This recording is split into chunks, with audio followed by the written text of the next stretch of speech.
اور اب کچھ خبریں کاروباری دنیا سے۔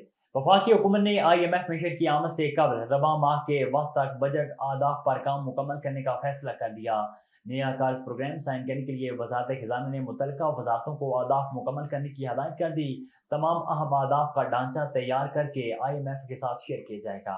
پاکستان سٹاک مارکیٹ میں کاروبار کے دوران مندی دیکھنے میں آئی۔ سٹاک مارکیٹ میں 170 پوائنٹس کی کمی ہوئی، جس کے ساتھ پاکستان سٹاک ایکسچینج میں 100 انڈیکس 70,924 پوائنٹس کی سطح پر ٹریڈ کر رہا ہے۔ گزشتہ کاروباری دن کے اختتام پر سٹاک مارکیٹ میں کاروبار کا اختتام منفی زون میں ہوا، جس کے باعث 100 انڈیکس 592 پوائنٹس کی کمی کے ساتھ 71,102 پوائنٹس پر بند ہوا تھا۔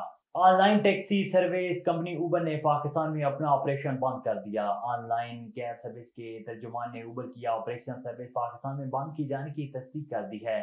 ترجمان کا کہنا ہے کہ اوبر کی Careem online taxi app Pakistan میں کام کرتی رہے گی۔ اس سے قبل 2022 میں اوبر نے کراچی سمیت پاکستان کے بڑے شہر میں اپنی سروسز بند کر دی تھیں۔